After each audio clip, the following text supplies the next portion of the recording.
Mercix up in Muncie, and it eventually got to where they had their whole company in a cafeteria. How, was that 250 people?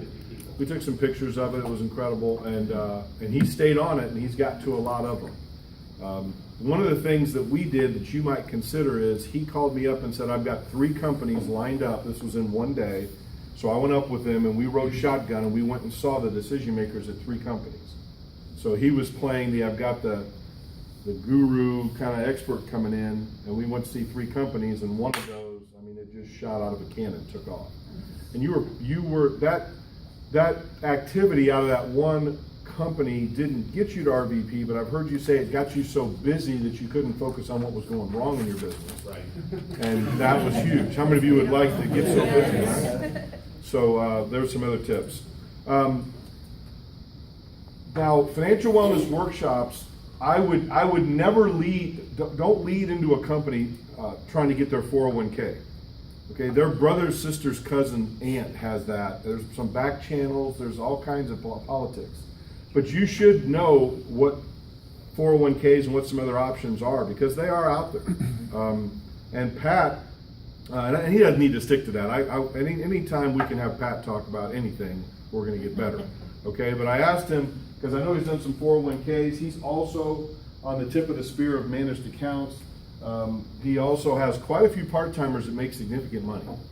He's passionate about team cash on his team. So the reason it might not quite fit financial wellness workshop is it's bigger than that. You can get in with the financial wellness workshop. Where else could it lead? Okay. Big hand for Patrick Moor. All right, I appreciate the opportunity to be here. I think we're on a phenomenal team. We are blessed to have this group of leaders here. I want to go through, I know Kent talks a lot about spinning 3 plates as far as activity with the business. So I just want to give you some ideas of what some of those can be. So as far as kitchen table activity, obviously recruiting and then sitting down with people in their warm market. I know Andre is doing a great job with his team with that. Client referrals is a great way. So people that are already clients of yours, to revisit with them. Revisit is 3. 2 is getting referrals from clients. Retirement plans, which I'm going to spend quite a bit of time on. Public speaking. If you have young families, I think MOPS groups are great groups to get in front of. Mothers of preschooler groups. And then networking groups. So one of my associates, who I'm going to highlight later, who's part-time with us, represents Primerica in a networking group, and that's led to quite a bit of business for him. So you just want to kind of grab a hold of 3 of those and run with them. So let's talk a little bit about retirement plans. Now, there are a lot of different types of retirement plans. The 3 most common that I think we're going to run into are simple IRA, SEP IRA, and 401k. So Herman, you recently set up a simple IRA, right? Payroll deduct. Payroll deduct. Got it. Okay. So you can also do payroll deduct. So simple IRA, I'm just going to highlight a couple of things of where this can make sense. So anywhere from 1 to 99 employees. I have a simple IRA with Meineke here in Indy. So 6 of the Meineke stores, I handle the simple IRA for them.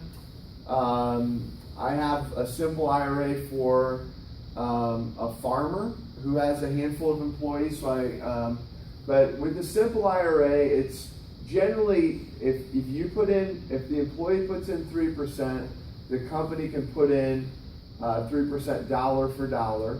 If someone's under 50 years of age, they can set aside as much as $12,500. So for employees who maybe make a good income, it's a way for them to set aside more money than what they could in their Roth IRA or a traditional IRA. And they're able to set aside as much as $15,500 if they're 50 or older. So a lot of people you can do that with. SEP IRA. So I personally have a SEP IRA with Primerica. And so all of you in here can set up your own SEP IRA as well. So for a SEP IRA, usually self-employed or family business. The way that the SEP IRA works is, let's say that I own a business and I pay myself $100,000 a year. And I have Cody, who I employ, and I pay Cody $50,000 a year. If I put in 10% of my own income, I put in 10 grand into my SEP, I have to put in 5,000 into Cody's SEP. So usually if you have employees, the simple makes a little bit more sense than the SEP. But sometimes family businesses, that can make sense. You can set aside a whole lot of money in a SEP. I'm sure there have been years where Kent's put in a ton of money into his SEP, but you can, so the lesser of 25% or 54 grand, whichever of those two numbers is smaller. Remember, 401ks, you can only set aside 18,000 or 24,000 depending on their age. SEP, you can set aside a lot of money. So 401ks, oftentimes when someone talks about, hey, I want you to set up a 401k for my employees, that's the only term they're familiar with. Yeah. It may make sense for them to start with a simple IRA or start with something else. But a 401k, you have to pay for a third-party administrator. If you're starting right out of the gate, the company may have to stroke a check for $2 grand a year just to take care of all of the costs associated with the 401k. Where the simple IRA, those costs are kind of absorbed by the employee. So let me talk about simple SEP. We can do mutual funds. Generally speaking, with a simpler SEP, I would strongly recommend that you do that with PFS investments, so that you use either Franklin Templeton, Legg Mason, Invesco, one of the companies we have under our platform. There is one little set of paperwork you need to go through with the employer. Everything else can be turbo apps. So we also can use outside firms like American Funds, but there's a lot of paperwork. Herman, how many paperwork issues have you had? Yeah. I'm gonna talk about that. Should have done this presentation like 3 months ago. Yeah. So yeah, to make your life and your vice president's life a lot simpler, because of like everything, like once you become a vice president, you have to keep a logbook of all your investments. All that's done automatically if you use the companies on the platform. Employees pay the administrative fees. So instead of the employer with a 401k spending $2 grand a year to keep that going, each employee pays $25 a year or so as an administrative fee for their IRA, and then no third-party administrator. On the 401k side of things, how does this work? Down. No, press the wrong way. On the 401k, what I would suggest we do is, if you're trying to earn the business of a company's 401k and you've got some kind of a meeting with the employer, these are the 5 main providers we have. Now the first 3, American Funds, Fidelity, and Kuna, are all mutual fund providers. I think where American Funds makes sense is for those smaller 401ks. They've got a program that is pretty cost effective for those accounts that are under $250,000. Fidelity's sweet spot is over $1 million. There's a 401k that I earned last year that was about 8.2, and I used Fidelity for that. They did a really good job with that. Kuna, I'm not as familiar with. They're relatively new to our platform. And then the 2 annuity providers are AXA and Voya. So the way that works is there is kind of like managed accounts where we have a wrap fee with managed accounts. You have a wrap fee on top of whatever mutual fund expenses you have through AXA and Voya. In my opinion, with what I've looked at, AXA comes in quite a bit significantly lower than what Voya does on the fee side of things. But the 401k that I earned with the doctor's office, what I did is there were 3 doctors who had their own kind of guy that they shopped the 401k with. I came to the table, Michael Reynolds and I came to the table with 4, everything but Kuna there. We kind of shopped 4 companies. So we sat down with the wholesalers, had them say, okay, let's try to sell us on why they're going to be best for that program. So we sat down with the physicians, presented 4, where everyone else presented 1. And so what we were is we came in as more of an advisor, where everyone else came in as a salesperson. And they said, okay, we have these 3 other, compare all 7 now. And so we were in the driver's seat from that point forward. But I think if you can go to the table and look at what they currently have, if you're taking notes, I would write this down: freearisa.com. Free Arisa. I'm really bad at spelling. I'm not sure how to. ERISA. Yeah. I'm just not sure how many, if it's 3 E's in a row or Yes. 2 Yeah. 3 E's in a row. Okay. So you can set up an account on freearista.com, and what that enables you to do is it enables you to look at the 5500 report that the company has to file each year. Usually you look about a year back, so you can look at the 2016 filing right now, but you can see exactly how much money they have, how many participants, how much new money came in, and that gives you an idea to how to shop, the value of what we have versus what they have. So one of the reasons why it's important to get into the retirement market is the average person, according to the Bureau of Labor Statistics, in between age 18 and 48. So this is just looking at a window of 30 years. But over that 30-year window, the average person has 11.7 jobs. Wow. So with that, think about, if you can get in with companies, they're going to be moving out of that company at some point in time. So you can help them with rollovers and other things. But if you do a good job with what Josh talked about, with actually sitting down, doing pilot programs, meeting with those folks, you have a string of business where you're getting rollover after rollover. I mean, that's on average every 2.5 years someone's getting a new job. So a great way to have new people that you need to meet with, because if I have a 401k with a company and a new employee starts, one of the meetings they're required to sit down with is me. They need to sit down with me so that I can help them with starting their 401k up. The other reason is, if you think about any kind of sales, there's 4 steps to the sales process: qualification, rapport, education, information. And so when we have a 401k or retirement plan, we've already qualified the people that we're sitting down with. We already have rapport with them because their employer trusts us with their retirement plan. We just need to give them education, information, and close business. So it's a really easy way to get additional business. So transitioning over to the managed account side of things, a lot of times people, raise your hand if you're handy, you're good with doing stuff around the house. Anybody good with that? If we were to ask most people, just in a general employee setting, how many of you are really good with handling your own investments, you're probably going to get 2 or 3 hands up, right? Most people are not do-it-yourselfers. This is what I would look like if I was doing stuff at home. What I recommend is hiring a licensed professional. Well, that's what we do with managed accounts. And I think this is something, we just had a school up north with Saad Faraj uses this as an example of something else, but I think this applies to managed accounts. So if you want to buy kind of a grande coffee, if you can make that at home for about 16 cents. So if someone wants to do their own investing with index funds, they can do that for really, really cheap, right? Now, making a cup of coffee at home, maybe that's, Folgers coffee is not going to taste exactly like Starbucks, but you can do that, right? Circle K, you can go to Circle K and get that same cup of coffee for about $1.49. So that would maybe be like our retail accounts, right? So managed accounts are a little more expensive. Starbucks coffee is a little more expensive. I was just in a meeting this morning at Starbucks, where a lot of people go to Starbucks, right? Why do they go to Starbucks?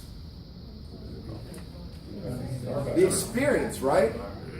So they write your name on the cup. There's an experience there. So with managed accounts, there's an experience. So they're paying a little bit more, but they're getting something for that. And they have the ability to have a professional manager handle their money. So if we look at right now, there is a $500 bonus. Went down to 4. 4 minutes. Is it $500 still? 4 minutes. I don't know. You need to cut that down. you give 10 $100, you get to keep 4. So $500 bonus if you get that license over the next 2 months, and you write a trade between now and December 22nd, I think. So try to get on that.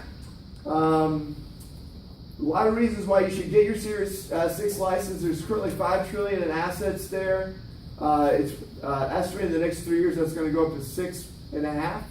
So there's a lot of money moving that way. I'm just going to kind of get through these quick. Get with your VP on how to get that license, but you can go to POL and follow the hoops there. So let me give you a couple things. This is a website called finviz.com. I like this site. It's kind of a neat site to look at kind of what's going on with the market. But anyway, this gives us a snapshot as of yesterday. This is the S&P 500. So what this shows, the largest company is Apple. So that's a bigger square than Coca-Cola or AT&T, which is T. But it just kind of gives you an idea of what industries. So technology, you see, is doing pretty well. Apple's up 37% for the year as a stock. Some companies like GE, ExxonMobil, AT&T aren't doing as well. But the reason I wanted to show you this, it's hard with retail clients. I've got 830 accounts that I have personally. So if I say, okay, let's kind of move people a little bit more into the tech side of things, it's very, very difficult for me to do that with all 800 clients. Yeah. With managed accounts, they have the ability that they can do that for us.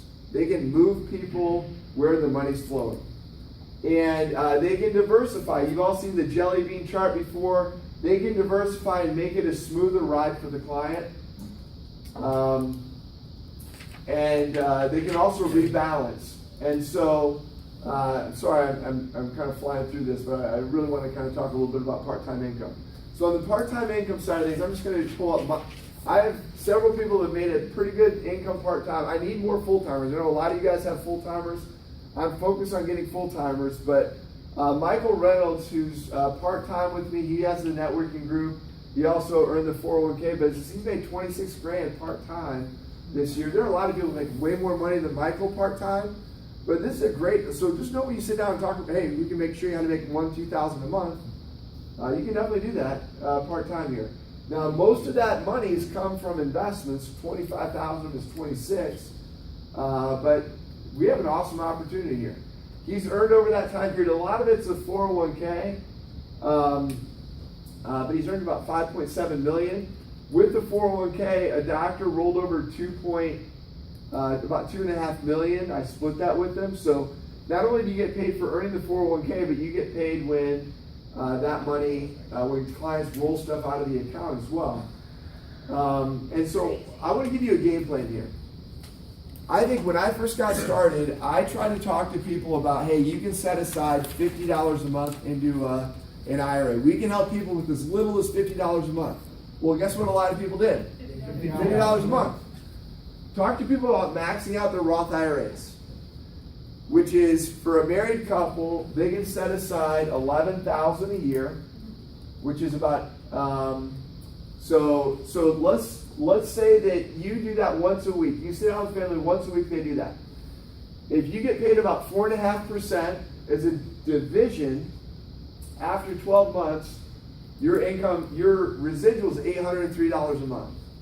For a lot of people, that's rent payment, maybe that's a mortgage payment. That's 1 year. You might say, hey, I can only do one a month. Well, you do one a month, just takes you 4 years to get to that. But as an RVP, you do that, you increase your income $1,300 a month. That's residual income. I've been doing this for 14 years, so I've got quite a few years under my belt, but I've got about 70 grand a year coming in residually on the investment side of things, just with helping families over a long period of time. You do that as an RVP with 2 divisions doing that. Not only do you show 2 people how to have $800 a month coming in, that increases your residual to $2,381 a month. Last slide here. On the investment side of things, 8531. I'm totally sold on the 8531 concept. My PIN number for my debit card, 8531. Password, a lot of different things, 8531. But with that, 8531 is that, you guys have all passed background checks here, so I'm not too concerned. But with this, if you do 100,000 or 50,000 a week of investments, which you should do that if you're running through that cycle twice a month, you should get about 100,000 per 8531 cycle. But 50,000 a week of investments, what that does as a division leader, if your real ounce is a little less, you're making about 3,000 a month just on investments. As an RVP, if you do that, that's 60,000 you've added to your income. But an RVP with 2 divisions doing that, you've got 100 grand coming in just on the investment side of things. So this is a phenomenal business. We've got a phenomenal opportunity to really take over this industry. Proud to be in business with you guys.